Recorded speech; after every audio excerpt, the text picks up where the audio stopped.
Welcome to Friends and Fiction. 4 New York Times bestselling authors, endless stories.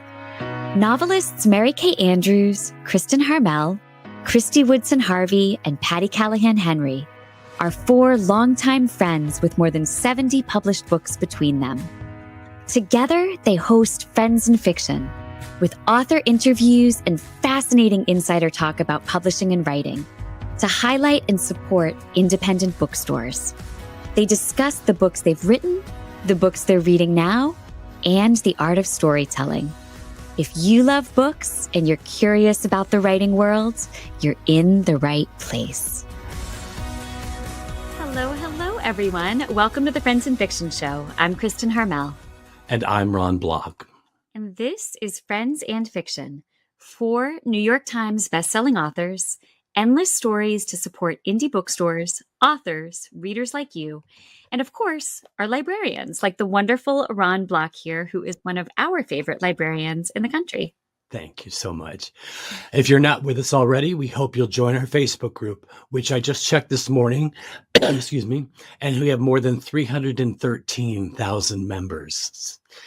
We'd also like to invite you to follow us on Instagram and YouTube and to subscribe to our Substack newsletter, which is full of awesome bonus content. You can find more about our community and all we have to offer at friendsandfiction.com. Now, on this episode, we are so excited to welcome our friend, Brad Meltzer, to discuss his new novel, The Viper, which was just released yesterday on January 6th. And this is the perfect treat to kick off your new year of reading. All right, so let us tell you a little bit about Brad before we bring him on. Okay, Brad is the Emmy-nominated #1 New York Times bestselling author of The Lightning Rod, for which he appeared on Friends and Fiction a few years back, and 12 other thriller novels, like Ordinary People Change the World children's book series, nonfiction books such as the JFK Conspiracy, and comic books, for which he has won the prestigious Eisner Award. In addition to his fiction, Brad is one of the only authors to ever have books on the bestseller lists for nonfiction, advice, children's books, and comic books as well. That's crazy. That's one awesome. Gosh. Brad is also the host of Brad Meltzer's Decoded on the History Channel and is responsible for helping find the missing 9/11 Ground Zero flag with his show, Brad Meltzer's Lost History. In addition to all that, his children's books are the inspiration for the PBS Kids TV show, Xavier Riddle and a Secret Museum. His books have been read by multiple U.S. presidents. The Hollywood Reporter put him on their list of the 25 most powerful authors. His recent commencement address at the University of Michigan has been called one of the best of all time and went viral. He currently lives in Florida with his wife, who's also an attorney, and their 3 children. This week, Brad is back with The Viper, the latest installment in his thrilling Zig and Nola series, of which Booklist says, this is Meltzer at his finest, with a tightly constructed conspiracy, colorful characters, a deeply evil villain, and the kind of satisfying payoff that leaves the reader with a pounding pulse and a grin on their face. Tremendous.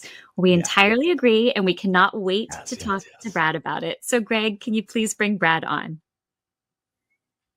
Oh, sorry, just reading my own book here. I can't help it. It's when I'm on my friend's podcast. I can't keep it.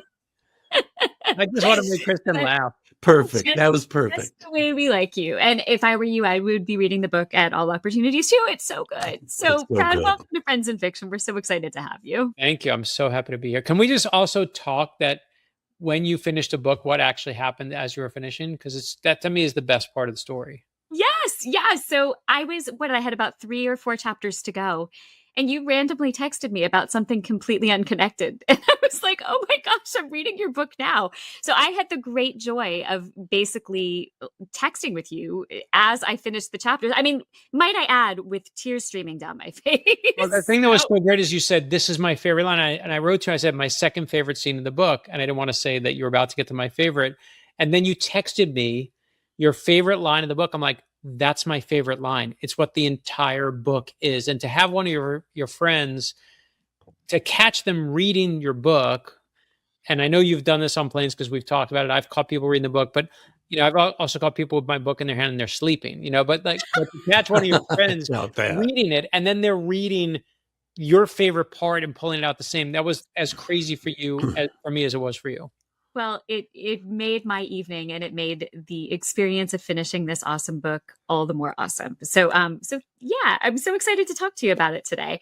So just to tell everyone out there a little bit about it, The Viper is the third in your wildly propulsive Zig and Nola series, but it can absolutely be read as a standalone. I want to make that really clear too. And Brad, like I said to you, I could not put this one down. So it follows mortician Zig Zagorowski, enigmatic artist and trained soldier Nola Brown, and Nola's twin brother, the unconventional cop Roddy LaPointe, as they follow a series of deadly clues in hopes of discovering who murdered Nola's and Roddy's birth mother more than 2 decades earlier, all while a sinister plot winds more and more tightly around them and people begin to die, beginning with a man named Fetch, who has spent decades concealing a secret. The book vibrates with energy and zips from past to present and back again as it barrels relentlessly forward. But it's not just action. Like I said, these characters leapt from the page and literally brought me to tears. So Brad, that's a little bit about what The Viper is about. Can you tell us more? And then our favorite question here on Friends and Fiction, what is the book really about at its core? So I'll tell you that I started the book when I was in of all places, a funeral home. And I was getting a tour of a funeral home, and I'm getting a tour of all the places. And there's one door that has a giant padlock on it. And I'm like, well, what's there? Because now that's all I want to know. What's locked up in a funeral home? Yeah. And my buddy who ran the funeral home undoes the lock, does the latch, opens it up. And it's all this clothing from like the 90s. It's like, double-breasted suits and what you'd wear to like someone's, fancy wedding. And I realized it's what all the people who either don't have family or are worried, but it's what they want to wear to be buried in. Oh. Funeral homes store them, especially if you have no family or friends, you pick out what you're going to wear. And there's also like a Jets jersey in there. And there's like, someone had like a cowboy hat and they were like, my ex-wife hates this, so make sure I'm buried in this. Like people are vengeful at the end. And then this thought came to me. Is that if you go to a bank and open up a new bank account, paperwork gets filled out. If the government wants to track it, they'll find it. If you open up a P.O. box at the UPS store, again, you fill out paperwork, government wants to track it, they'll find it. There are cookie jars that are Wi-Fi enabled now to see who steals the last chocolate chip. But if you actually bring a blue suit into a funeral home and you sew into the lining something secret you want no one to find, you have the ultimate hiding spot behind that padlock. And I was like, that's chapter 1, is a guy named Fetch walks into the funeral home, hands it over and says, please take this outfit that I want to be buried in, gets back to his motel. There's a guy waiting with a gun who says, where is it? He says, I don't know what you're talking about. Shoots him dead, pats him down, tries to find it. It's nowhere to be found. And you will never believe who finds what's hidden in this blue suit in this funeral home. And I just ruined chapter 1 of The Viper, but that's where it starts. But to answer your question, what is it really about? It's that line that you pointed out at the end. And it's every book for me is what I'm struggling with at the time, and I don't realize I'm struggling with. So it's just free therapy. That's it. It's just, these are all free therapy.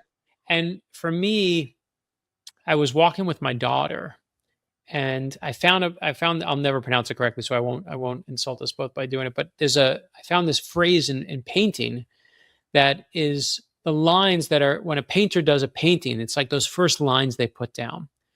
And usually what painters do is they'll kind of like, as they actually put the paint on, they'll paint over that pencil work, or they'll, a woman's dress that might flow this way, they'll be like, let's make it flow this way. Or, some light will come in. They're like, no, but the light source is over here, and they'll change it. And so you kind of paint over your actual first draft. And that first draft is filled with all your mistakes and all your errors and all the things you don't like and the bad first draft. And I was describing it to my daughter, and I said to my daughter, but if you don't have all those bad parts, like, you need all those bad mistakes to make a masterpiece. Mm-hmm. Yeah. And I literally was like, oh, that's what I'm talking about right now, is for my life. I spent a lot of time, especially when I buried my parents, kind of blaming them for things that like, why didn't you do this better? Why didn't you do this better? Like they made our lives, my dad made our lives really hard. And it took me a very long time, Kristen, to finally realize that I was only seeing my version of the story. And that all those mistakes and all those errors and all those screw ups and all those things that hit me when I was younger in all those ways, yes, I could be mad at them, but that's what also helps make the masterpiece in our lives. And I wasn't seeing that. And that's what I was dealing with. That is beautifully put, Brad. Wow. Well, that's the show, folks. See you later. Yeah, I know. That was a great answer. I love that. And I love you talking about the first chapter again, because that is what like pulls you right in immediately. And it's it. I'm a goner. And I had to finish the book in one sitting. It was great. I love that. Yeah. But I want to go back and let's tell everybody how we first met Zig and Nola in 2018's Escape Artists. And when that book came out, Harlan Coben said of Nola, "Not since The Girl with the Dragon Tattoo have you seen a character like this." Lee Child, who we just had on Friends in Fiction last month, calls Nola one of recent fiction's all-time great characters. And James Patterson said of the second book in the series, the book is a one-of-a-kind thrill ride with half a dozen memorable characters. Of course, my personal favorite is Zig. But in other words, both of these incredibly complex characters leap off the page of every one of the books. Tell us where they came from and how they came to you. Yeah. So it's pretty, I years ago got involved with the USO. And the USO took me they used to bring thriller writers as the war was winding down to go visit the troops across the globe. So I've been to Kuwait and Oman and Qatar, all those amazing visits. And it was there I heard of a place called Dover Air Force Base. And I didn't know what Dover was. Anyone in the military knows it, but it's basically that place where, and you've seen it if you didn't know what it was, where when a soldier dies and that flag-covered coffin comes off the plane and you see everyone saluting, that's Dover Air Force Base. It's where all our fallen soldiers die and their bodies go. It also is where when the astronauts and the space shuttle blew up, the astronauts' bodies went to Dover. It's where when the Pentagon victims from 9/11, their bodies went to Dover. All of our spies across the globe, our 007s on secret missions, when the secret mission goes sideways, their bodies go to Dover too. Wow. Which means that in Dover, Delaware, of all places, is America's most secretive funeral home, because Dover's a place filled with secrets. And I was like, wow, I want to go there. And Zig is this, when I went there to visit, the morticians there will spend 12 hours rewiring someone's jaw, smoothing it over with clay, because someone says they want to see their son in the casket one last time. They'll rebuild someone's hand because a mother says, I want to hold my son's hand one last time. It is heartbreaking to me, just blowing me away. And Zig is this person who believes if you're a good person, and that's how you make the world a better place. Put kindness into the world, and the world becomes a better place. It's a beautiful idea. It's a completely naive idea, but it's an idea worth fighting for. Right. And I said, well, there's my main character, Zig. And then the most important part of it was the second part. I had that book. I had the character. I was like, oh, I'm going to start the book. I know how to start the book. But then I was on a tour of all places in a military facility that was like this big giant warehouse filled with art. I'm like, they had paintings from Adolf Hitler. They had paintings from like generals who were painting pictures, privates painting pictures. I'm like, why does the army have all this art? It makes no sense to me. And then they told me, and this is true, that since World War I, the U.S. Army has had an actual painter on staff who paints disasters as they happen. Right. Yeah. Whether it's storming the beaches of Normandy, whether it's going through Vietnam, whether it's 9/11.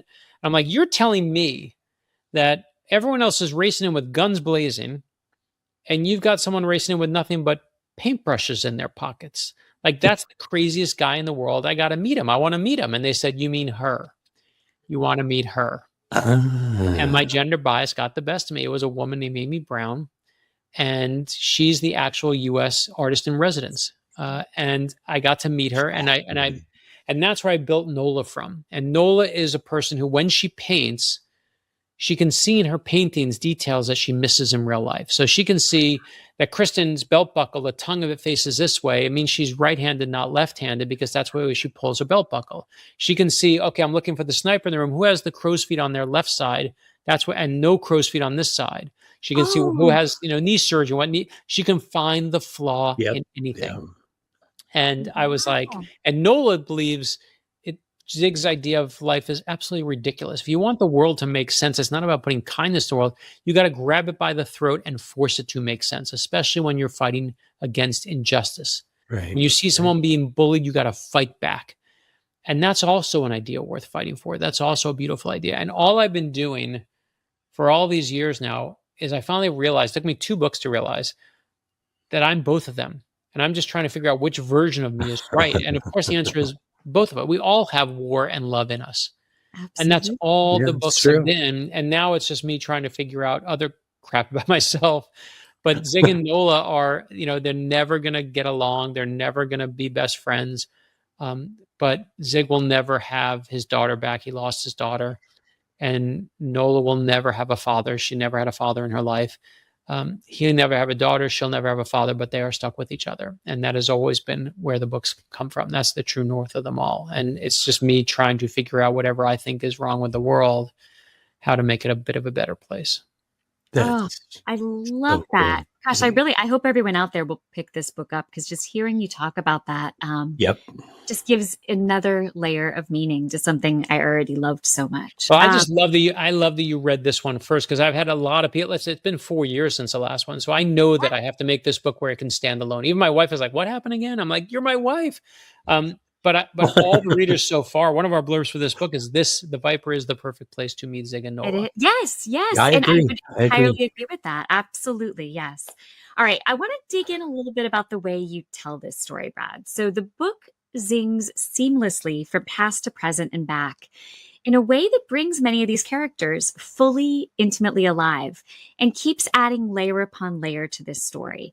So I know you're someone as both a writer and a human being with a tremendous respect for history and the way it shapes us.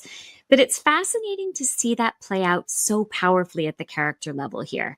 So can you talk a little bit about these brief emotional glimpses into the characters' pasts and how and why you deploy them here to such great effect? Yeah, I it's funny. I don't even really think about, okay, I'm going to do this. Yeah. I think it's just how I move through life, and it's how we all move through life. It used to be when and we're dating ourselves here for a moment, but your past used to kind of be your past. You didn't come face to face with everything. You thought about it. You replayed old conversations. You thought about an old girlfriend or old boyfriend or whatever it was. But now we move through life on social media Yeah. where our past comes up every day.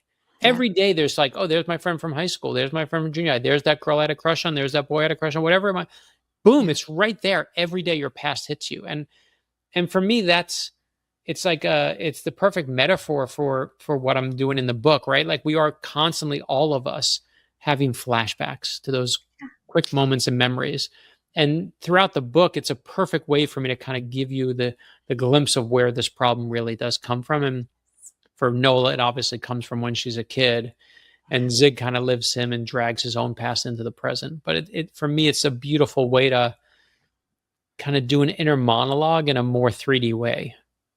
Yeah, it really, I felt like it really deepened the way the reader experiences the characters as the book progresses. So like first you get really hooked on the story, but as the book progresses, you're still hooked on the story, but I feel like your heart becomes more involved. And I think it's those glimpses into the past that do it. Well, it's funny. My 24-year-old son, when he was younger, when he was 17 years old, started reading these books. And he's like, man, I love those flashbacks with Nola more than anything. And those are some of my favorite parts of the book to write. Because if I just wrote the thriller and said, make the turn page, shoot the gun, do the thing, blow up the thing, I'm like, I don't care. I don't care about that. What I care about is that emotional hook that, to me, the best stories we read and those books we love the most, whether it's, it's not because you love just the character or the plot. It's not because you love Harry Potter or Dumbledore or Atticus Finch or whoever it might be.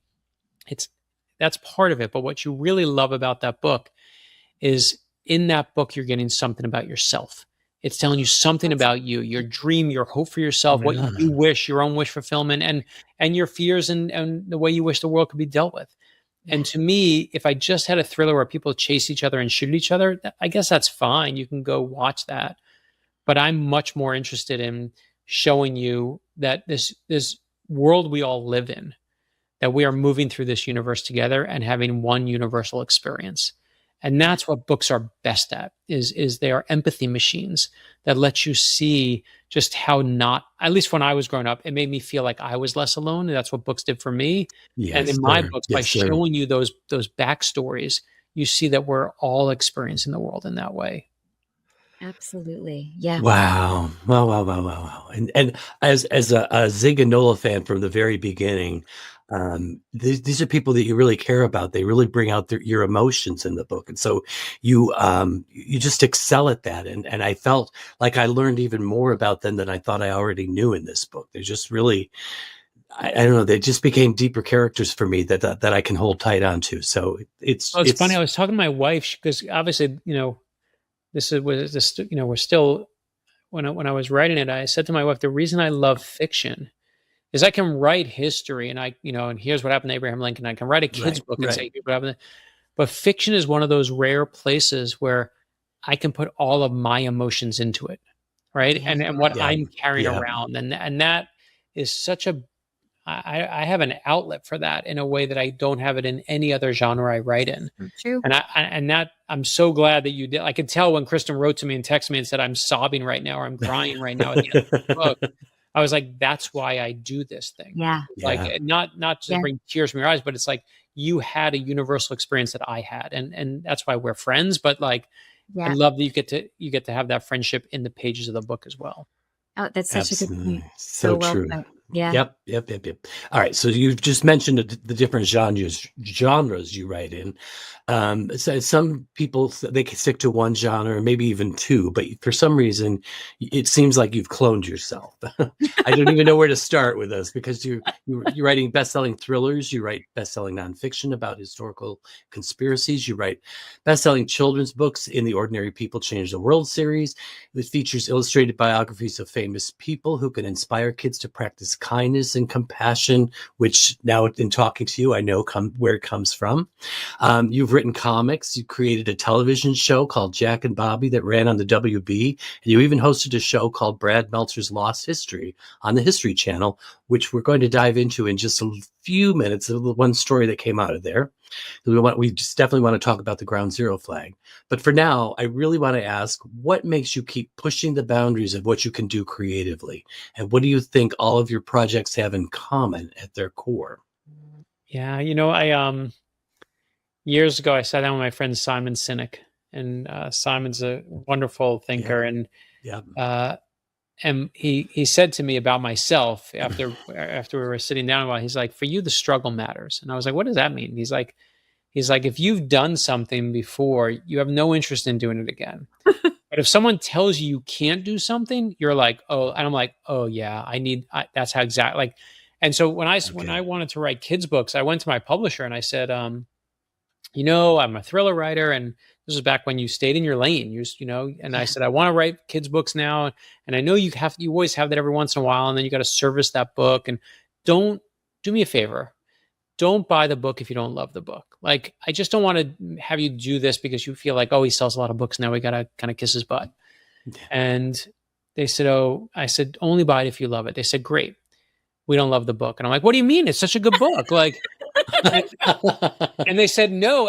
But by the way, when they said no, I was like, oh, we're selling this book somewhere else. I love it. I went to another publisher. I went to Penguin Random House, and they bought those, and suddenly those books took off. The I Am series, I Am Amelia Earhart, I Am Abraham Lincoln, I Am Rosa Parks. Yeah. And I was just like, and so I know that's one part of it. Yeah. I know that's one part of it. But I think the other part for me is I just think I like, and I don't think I ever even realized this about myself, but I don't, oh, by the way, I should also tell you, when I told my mom, and I'm telling you this because,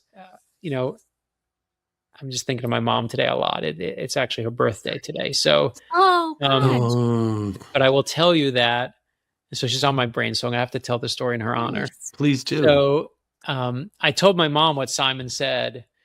And because he also pointed out to me because to answer your question, what's the thing that drives through all of them? And it's my core belief. I believe ordinary people change the world. I don't care where you went to school. I don't care how much money you make. That's nonsense to me. I believe in regular people and their ability to affect change in this world. And I told my mom that.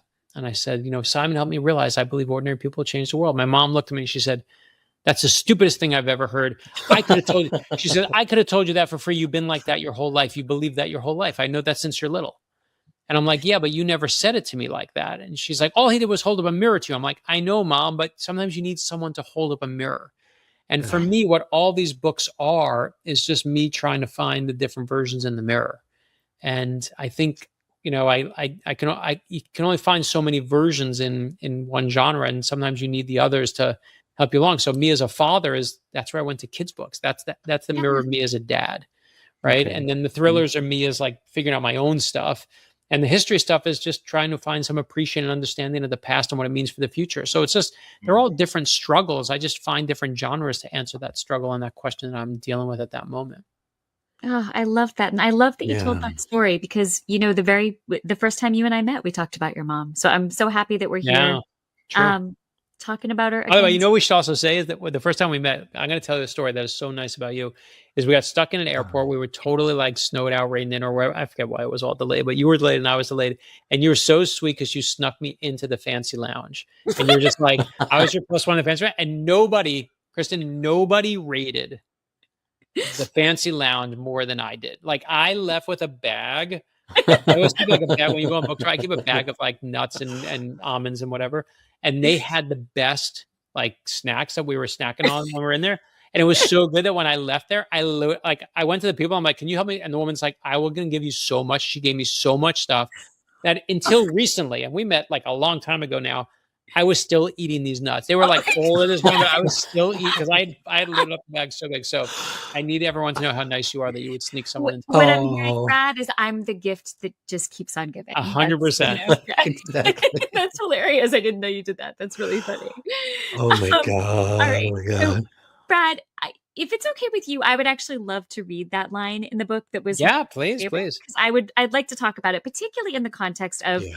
As we said, this is our first show of the new year, and I think people are thinking about New Year's resolutions and all that. So the line is, and I love this, those old versions of us, those pencil sketches, when we're weak, scared, anxious, helpless, they're not meant to be ashamed of and hidden away. They're meant to be cherished. Those lines are who you were, but they also make you who you are. In life as in art, the rough draft is littered with regrets and flaws, but you can't make a masterpiece without them. So being that this is our first show of the year, can you talk a little bit about this theme of cherishing the past in terms of how we can use that to begin the new year on the right foot as better versions of ourselves? Yeah, so I'm going to tell you this. I never tell the story. So my dad, who also passed away, he used to make a lot of chaos in our lives. And, at one point in college, they kicked me out of college because my bills weren't paid. I didn't even know. They're like, you got to get out of here. And I worked it out and turned them into loans. So I got through and they were nice people there.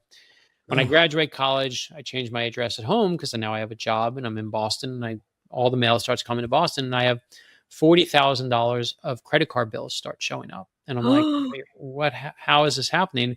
My dad was opening up credit cards in my name that come to you in college to pay. That's how he was paying for me to get through college. He was using all these credit cards.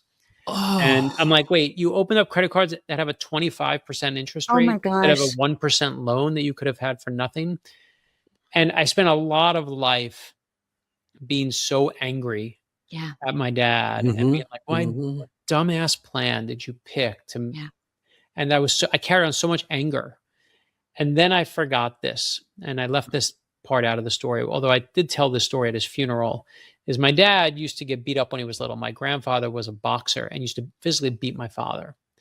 And my dad, I also knew for sure, because my uncle told me his younger brother, my dad used to jump in front of his little brother so his little brother wasn't hit. And he used to jump in front of his own mom, my grandmother, to make sure she wasn't hit. Oh my goodness. And I was so caught up in my own anger that I couldn't see that my dad was taking so many punches so that I could get out. And again, I'm not saying he made a good plan. It was totally stupid to take $40,000 in credit card debt rather than a loan. But what he was trying to do is make sure that I didn't take any debt. He would take it at 20-something% so I didn't have to take anything. And it's Oh a my terrible gosh. plan, but I couldn't see his good intention of trying to get me out and let him take all the blows. Yeah. And I spent a long time carrying that around. And so for me, what the new year is about is just trying to be a little bit more gentle, not just with my father, but with myself. Like we all Yeah. have those flaws. Yeah, We yeah. all have things that we have the best of Yeah. intentions and we beat ourselves up because I did this wrong or why did I do this or this was a crappy writing day. And make the mistake, everything I'm saying to you, I'm still struggling with. I have no more answers than Yeah. anyone else. Yeah. But that's my resolution. That's where I want to be, is like trying to get a little bit of my arms around the better story and the bigger story and find a little more gentleness for my own flaws as well as the good parts. I love that. And Yeah. also in the context of the quote we just talked about, listening to that story about your dad, if we didn't have the details of his past sketched in, the story doesn't make as much sense. So like you need that to understand a person in their fullness, in complete full context.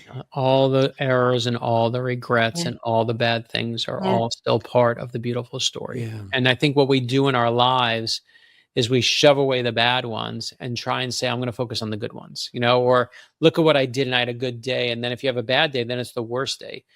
But if you can actually, and it's, I love reading, Buddhist stuff, but like, and I don't care what your religion is, I pull it into my own religion too. I pick and choose from pieces, but like, Right. boy, the Buddhists had it right that you got to love the flawed parts too. You got to love the good parts, but you got to love the flaws. And if Completely. you can do that, then you get to be a little bit more gentle with your own soul. I love that. This is incredible. I love that you're so forthcoming with all this, Brad. And that line that Kristen read was beautiful, and it's so great that like you can recognize that, because those are the things I wake up at 3 a.m. and beat myself up about in the head. But now I have I do something too. to do with I them. do too. Make no mistake. I mean, again, I think I was chasing perfection. Yeah. That's the problem. Right, I was right. chasing, like, I'm going to have a day where there's nothing bad and I'm going to be all good. Like, and not that I was really saying that, but even these answers that I'm giving you, I haven't given them before. Why? Because I was too scared to have myself. But I'm like, why? I much rather be open with people. And that's why I think the books got better, because I was like, I'm going to be more honest with my own feelings and where I am. And Yeah. hopefully that will cross over. But I will tell you one thing. I'm happier doing that. Like, I'm happier acknowledging those things Yeah. rather than just putting them all away and saying like, life is good and I like this book and I learned these 3 things and, and I have the same talk everywhere. I much rather open my soul a little bit, because what you do realize very quickly is how many people will tell you about their stuff. Yes. Like, go when you're walking your Correct. dog and you see your Yeah. neighbor. There's an exercise someone gave to me, but it really works. And you say to your neighbor when you're walking your dog, how's everything? And everything's good. I said to my neighbor the other day, I said, I see you all the time. I don't know your name, so forgive me. Can you just tell me what it is? And suddenly we were having an actual real conversation. Oh, wow. And I was Yeah. like, oh, Yeah. wow, look. And then they said, how's everything going with you? And I said, you know what? I'm having a crappy writing day today. I just acknowledged something bad that was going on and something, personal that was going on. And they were like, well, let me tell you what's going on with me. And it's just amazing. The more you open up to the universe, the more you get back from it. And it's So been such a better approach to me than just going, how you doing? Pretty good. See you later. Bye. Walk the dog more. I love that. That's so fascinating. It's just that whole unburdening of that, Yeah. making yourself lighter is just like, it's such a gift, I think. It's so funny you use that word. That's the word I've been using, is like when you open up like that, you realize how much crap you are carrying around. And when you let go of it, you feel like you have room for other stuff. And that's my goal for the year. You're catching me at the beginning of the year. So we'll see how I do, but that's at least the goal. Yeah, Love I think it's all going to go pretty well. I think it's going to go pretty well. But anyway, speaking of New Year's and words of wisdom, one of the reasons that we were really excited to have you on here is to talk about Make Magic, your book of inspiration based on your viral commencement speech at your son's graduation at the University of Michigan. Wow, look Did at it? that. We got to take a picture. Oh, I love that we all have it. I have the audio. I don't have the. I You just hold it up like the this. audio. Anyway, it's there's so many lines of wisdom in there that are perfect as we're setting the tone for the new year. But one of my favorites was this one. The world needs more empathy, more humility, and certainly more decency. If you really want to shock the world, unleash your kindness. Love that. Those are words to live by. I'm telling you, I can't think of a better time in our modern history for advice like that. Can you talk a little bit about Make Magic and what you would encourage us to do as we start with a clean slate this year? Yeah. So last year I got to give the commencement address at the University of Michigan. Yeah. 70,000 Yeah. people in the big house. Wow. And I'm focused on one, which is my son who is graduating right there that day. And what my speech was about was called Make Magic, was about if you talk to magicians, there are only 4 types of magic tricks that actually exist. You put aside illusions and escapes, there's 4 types of tricks. 1, you make something appear. 2, you make something disappear. 3, you take 2 things and you make them switch places. And 4, the hardest trick of all, you got to take one thing and turn it into something else. And the hardest trick is transformation. And I give the speech and I talk about what you have to make appear and then what you have to make disappear. But I get to that trick that you just quoted from. And I say these words is that cruelty and venom and harshly judging those we disagree with, it's become sport in our culture. But cruelty and venom aren't signs of strength. They're signs of weakness and petty insecurity. And what takes strength is showing kindness and showing empathy to people. Because that's what empathy is, right? It's switching places with someone else. Yes. And, yes. and the whole stadium did what you just did, just erupts. And I'm like, what just happened? I actually didn't know because I'd never given the speech before. It's a brand new speech. And all of a sudden, 70,000 people react. And my wife said, you tapped a vein you didn't know was there. And what I realized in that moment is that as a culture right now, we're starving for empathy. We're starving for kindness. And all of a sudden, when the speech was done, all these people started emailing us and tracking down my sister and where she lives. She has saying, I was in that stadium. Can I get the words your brother said? And I've been doing this for, again, almost 30 years. No one's ever asked for the text of anything I've said before. Oh. No one cared. My kids are usually like, we want to ignore it. But for whatever reason, that, and then Katie Couric started sharing it on Instagram, and so did Maria Shriver. I don't know any of these people, but the thing just went everywhere. And we did a whole book about it called Make Magic. And I think it was just it wasn't me. It was just that where the culture is right now, I happened to walk into that moment, and it wound up becoming the ultimate magic trick for me because I didn't even realize what happened. And I'll, to this day, is one of my favorite things I've ever worked on is that book. I can imagine. And I've got to mention, for anyone who got a gift card over the holidays, I feel like this is the perfect book. I mean, it's a great graduation present, obviously, but I think it's a really great book to just reset, to get a fresh start this year. I mean, it's short. You can go through it quickly, but everything just kind of makes you say, yes, I should be thinking that way. It is a very It's a tiny little book. It's like $10. That's the thing that's so great about it. And we did it purposely like that, so you could just give it as a gift. I had people buy stacks of them and give them out. And in fact, today on my Instagram, there was someone who literally just it was a year ago, and they took a shot of it and said, "Here, we love this so much." And again, it was never planned to be a book. It was never anything. It was just me giving the best advice I could give to my son. That's it. It was just built. And again, I think when you are emotionally honest about, and I could have gone in there and say, dream big and do this and instead I reach told for the stars. reach for the stars. Right. And instead I talked about what I actually thought my struggles were and what my sons would be. And I learned one thing that I've been taught over and over and over again is I'm not that special. Right. In that stadium. And even right now, every single person watching right now has someone who they wish could still be with them through those past holidays, someone who they wish could be with them today. I wish my parents could see my kids today to see that we're okay. I wish that. And we are all not alone again. And I think that maybe you're figuring out my own theme right now is just trying to convince myself I'm not alone. Yeah. Well, that's oh, man. Okay. So God, Brad, I wish we could talk to you forever. We got a couple more. I know. Questions. I wanted to ask you, I had the pleasure of hearing you tell a really incredible story about President George H.W. Bush in the final days of his life. And I know you're also friendly with Bill Clinton. So this is not about partisan politics. This is about being proud to be an American, whichever side of the aisle we find ourselves on. And I think we could stand to be reminded a bit more of that, especially in the context of the world needing more empathy, humility, decency, and kindness, as we just discussed.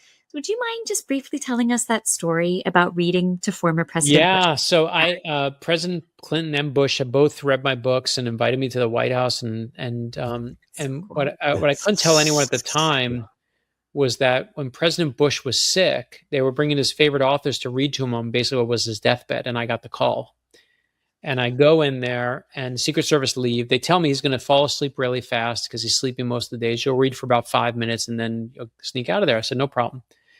And I show him, he has a copy of one of my books called The First Conspiracy. It's actually a true story about the secret plot to kill George Washington at the height of the Revolutionary War. And it's like dog-eared. Him and President Clinton both give me blurbs on it. He says, sir, you want to read this copy? He's like, because he can't speak anymore. He just goes, or And I start reading to him and he falls asleep in 5 minutes.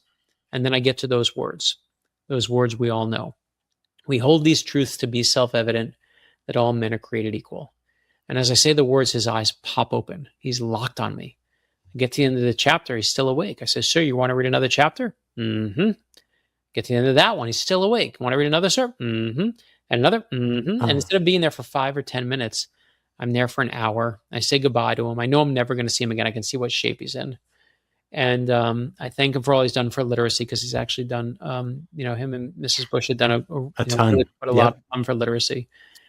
And to be able to read about the very first president, to at that point who was the oldest living president, one of those humbling moments of my life, and to me just shows that time of what I think is really important, and a part of time that I obviously I wish we all could show a little bit more empathy to each other right now. I thought that was such a cool story. Wow, I'm getting goosebumps now. I know. Trust me, it was crazy for me as well. Well, speaking of things that can make us emotional, we couldn't let you go without asking you to tell us about finding the American flag that firefighters defiantly raised atop the rubble at Ground Zero, and which went missing for years. You developed an interest in this, where the flag might have gone. It became a real life mystery for you, and you were instrumental in tracking it down. Can you share that story with us? Yeah, so I went to the History Channel and I was like, I want to try and find these lost historical artifacts, and I'm going to use this TV show. I'm going to offer a $10,000 reward. We'll tell the story of the lost artifact, and then hopefully someone will find them. And the first episode, the very first item, was the flag that the firefighters raised at Ground Zero. We know the famous photo that you saw on the cover of Newsweek as they raised it. What no one knew is that 24 hours later, that flag went missing because it wasn't famous yet. It gets famous after it's on the cover of Newsweek, but that night it went missing. No one knew where it was. So I go on the air and I say, I'll give you $10,000. Please bring it back. And I couldn't fathom 3,000 people being dead on 9/11. It was too many people. But I lost my friend, Michelle Heidenberger, who was a flight attendant on the Pentagon flight. And when I'm reading, from the teleprompter and telling the story, I ad lib and add it into the script. I couldn't fathom 3,000 people, but I said, I want this back from my friend Michelle. And I tell the story about Michelle, and I add that to the thing. And so the flag, a couple of days after we tell the story, a man walks into a fire station in Everett, Washington, in Washington State, says, I have the flag. I saw the show Lost History. I want to bring it back. We spend the better part of a year authenticating it with the former head of the FBI's Art Crimes Unit. We figure out details about it that no one else knows from files that no one else had. This is the real one. We unveil it in the 9/11 Museum. The guy never takes the reward who brought it back. And I thought to myself, has anyone thanked this guy? And I said, can you give me his number? I want to thank the guy. And I call him up. And I thank him. I say, thank you for doing that for the American people. That's great. And he says, you want to know why I brought it back? I'm like, yeah. And he said, I brought it back because your friend, Michelle, that story you told, it just got to me. And I'm like, oh my God. I'm like, and I call Michelle's husband who's still alive. And I say, Tom, you're going to see this story break. It's going to be in the news that we found this flag. But I want to tell you, I found it for Michelle, and the guy brought it back for Michelle. And that's how I got it. And I'm like, and I say to Tom, I'm like, and he says, you know what Michelle would say to that? And I said, what? And she would say, dummy, you didn't bring it back for me. She goes, you didn't bring it back for me at all. And he says, you want to know who you brought it back for, Brad? I said, I have no idea. He says, for me. for those who survived, for those family members Oh, who are still here. And now I'm like on the verge of tears. I'm losing my mind, right? I'm just like, as am I now. and again, like my wife was like, at what point did your life become Forrest Gump? Like, you know, like it was just like, but we were just like, totally. and I couldn't, you can't make it up. It was just, I mean, and he's telling me this and he's like, thanks for bringing it. And it just like, he's like, so we can close a chapter. Thank you. Oh And my it was goodness. just one of, again, the most humbling, ridiculous, you know, I just stumbled into it. But I'm glad I called that guy that day, you know, go say thank you. Go say thank you. Sometimes the craziest things happen. Oh my gosh. Jeez. All right, Forrest Gump, All right. if you could stick around, we have more to talk about. But first, while Ron and I are fighting tears, we Yeah, have a right. reminders for our listeners and viewers out there. Yes. All right, pull it together. Yeah. For all of you watching and listening, we encourage you to rush out and buy your copies of The Viper. And if this episode hasn't convinced you to do just that, then I don't know what to say. The perfect place to do that is in the Friends and Fiction shop on bookshop.org. You'll not only be getting it at a discount, but all of your purchases there support our show, our guests, and the indie bookstores nationwide. And don't forget to visit friendsandfiction.com for details on our show schedule, upcoming in-person events, and links to our merch store, our Substack newsletter sign-up, and the award-winning Friends and Fiction official book club with Brenda and Lisa. Their first book club discussion of the new year will happen on Monday, January 26th, when they will host debut novelist Rebecca Armitage to discuss her irresistible modern fairy tale, The Heir Apparent, which was the December Reese's book club pick. Yeah, that'll be great. Yeah. And speaking of our Substack, you can read all our free weekly posts on the Substack website or app, or subscribe for free to get them directly in your inbox. And if you upgrade to our paid Substack, which costs simply $5 a month, you'll have access to deeper dives with all our weekly show guests like Brad, plus occasional roundtable discussions and regular in-depth interviews and features with some of your favorite authors, like the recent ones we did with Jamie Brenner and Jesse Q. Sutanto. If you enjoy tuning in for our weekly author interviews, this is a big way you can support us for about $1 a week. Check us out at friendsandfiction.substack.com. All right. Now, Brad, back to you. We know the book just came out yesterday. We know you've got a tour planned. We actually know you're going to see Ron in Cuyahoga County, Ohio. Can you tell us a little bit more about how our community can connect with you online and where they might be able to find you on the road? Yeah. So you can go to bradmeltzer.com, and I'm every social media platform at Brad Meltzer, whether it's TikTok, whether it's Instagram, whether it's Facebook or anywhere else. And then, yes, you can come. So we're going to, let's see, New York. We have Virginia, Baltimore, 2 stops in Maryland. Then we do a bunch in Florida.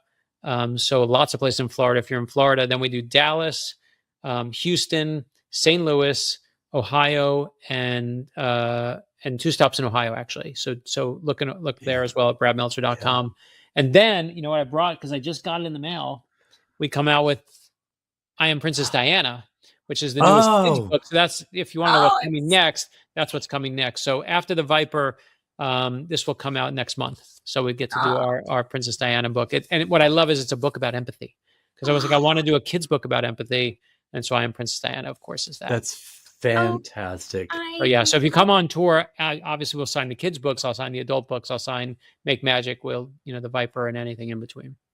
Brad, that's wonderful. And as you know, I'm in Florida too, so I'll have to look and see if you're going to be anywhere. I know. I was looking to see if I was right by you, but I'm not. I'm far from you. But if you're in Miami, in Boca, and in Vero Beach, then that's where I am. Okay. Well, if not on tour, we've got to figure out a way to get together. Soon. I'm not worried. I owe you a hug in person. So, sure. Brad, thank you so much for joining us. Thank you for sharing your stories with us, for being so open with us. And I genuinely cannot imagine a better show to have kicked off the new year. And, just the reminder of the capacity we all have to be kinder, better people who forgive ourselves and treat others with empathy. I think it's exactly what we all needed to hear. So thank you, Brad. Thanks for being you. Yes, thank you so much. It's been such emotional. Ron, I'm going to hug you in Ohio. Don't worry. All right. We're good. I'll see you there soon. Okay, to everybody out there, be sure to tune in next Wednesday when Mary Kay and Christy will welcome 50-time New York Times bestselling author Jane Ann Krentz to discuss her new novel, The Shop on Hidden Lane. That show will air on Friends and Fiction Facebook page and YouTube channels on Wednesday, January 14th at 7 p.m. Eastern. And it will be published to our podcast for your listening pleasure on Friday, January 16th. Thank you to all of you out there for being with us. Happy New Year, and we'll see you next time. Thank you for tuning in. You can join us every week on Facebook or YouTube, where our live show airs on Wednesday nights at 7 p.m. Eastern Time. Also, subscribe to our podcast and follow us on Instagram. We're so glad you're here.